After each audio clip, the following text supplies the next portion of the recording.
நேற்று சகருக்கு ஆப்பிள் மட்டும் தான் சாப்பிட்டேன். அதையும் நீ சாப்பிடாத எனக்கு தான் பங்குக்கு வந்தான். நேற்று 4:30 மணி வரைக்கும் காலேஜில் வேலை இருந்துச்சு. அல்ஹம்துலில்லாஹ் ஒர்க் நல்லபடியாக கம்ப்ளீட் ஆயிடுச்சு. வீட்டுக்கு போனோடனே அவ்வளோ முறப்பு. அப்புறம் கொஞ்சம் சமாதானப்படுத்திட்டு திரும்பி தூங்கிட்டேன். 6:20 எந்திரிச்சு ஃபேஸ் வாஷ் பண்ணி இன்னைக்கு இஃப்தாருக்கு எதுவுமே பண்ணல. வெளியே போய் வறுத்தது பொரிச்சது சாப்பிட்றதுக்கு இது எவ்வளவோ பரவாயில்ல. மினிமலான ஐட்டம்னாலும் ஹெல்த்தியான ஐட்டமாக வச்சு சாப்பிட்டு வழக்கம் போல பக்கத்து வீட்டுக்காரங்களுக்கு கொஞ்சம் கொடுத்துட்டேன். வீட்டுக்கு வந்து இவங்களுக்கு சாப்பிட்டு ஹேசலுக்கு ஒரு ஃபுட் வாங்க போனேன். ஒரு 7:30 மினிமலாக சாப்பிட்டனால கொஞ்சம் பசி எடுத்துருச்சு. என்னோட ஃபேவரட் ஷாப் இது எங்க இருக்குன்னா வீனஸ் காலனி ஃபர்ஸ்ட் ஸ்ட்ரீட்ல இருக்கு. நான் இந்த கடையை பர்சனலாக ரொம்ப ட்ரஸ்ட் பண்ணேன். கடையோட கோர் கான்செப்ட் ஒரு நியூட்ரிஷியஸாக இருக்கும். அவங்களோட பாஸ்தா எல்லாமே ஹேண்ட் கிராஃப்டடாக இருக்கும். முக்கியமாக அவங்களோட வடைக்காக தான் அங்கே போவேன். அந்த வடையில் எந்த ஆர்டிஃபிஷியல் கலரும் யூஸ் பண்ணியிருக்க மாட்டேன்.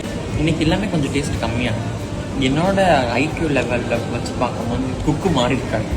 இப்போ கேட்டு பார்க்கலாம் இருக்காங்களா இல்லையா? மாறி இருக்காங்கல்ல. நான் சொன்னேன் என்னோட ஐக்யூ ரொம்ப ஜாஸ்தின்னு. அதே மாதிரி இன்னைக்கு குக்கு வந்து மாறி இருக்காங்க. நான் இங்கே இருக்க வேண்டிய ஆளே இல்லை. போலீஸ் டிபார்ட்மெண்ட்டுக்கு போக வேண்டியது.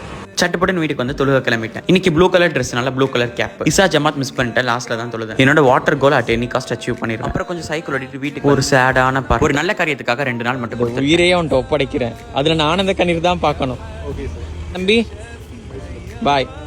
தென் வீட்டுக்கு வந்து ஒரு ஹெல்த் ட்ரிங்க் ஆம்லா கருவேப்பிலை ஜிஞ்சர் அண்ட் டர்மரிக் நல்ல தண்ணி ஊற்றி ஜூஸ் எடுத்து லெமன் அண்ட் பெப்பர் போட்டு குடிங்க. நம்மளோட பாடிக்கு ஸ்கின்னுக்கு அவ்வளோ நல்லது. அல்ஹம்துலில்லாஹ் கைஸ், இந்த டே வந்து ஒரு பவர் பேக்டு ஒரு நியூட்ரிஷன் ட்ரிங்கால கம்ப்ளீட் பண்ணியிருக்கேன். அது அந்த டே அல்ஹம்துலில்லாஹ் நல்லபடியாக கம்ப்ளீட் ஆயிடுச்சு. பாய் பாய், நாளைக்கு பார்க்கலாம். ஹேவ் முக்கியமான விஷயம், நீங்கள் ஏதாவது ஒரு இந்த மாதிரி ஹெல்த் ட்ரிங்க் வச்சுருந்தீங்கன்னா கீழே ரெசிபி போடுங்க. நம்ம எல்லாத்துக்கும் யூஸ்ஃபுல்லாக. பாய் பாய்.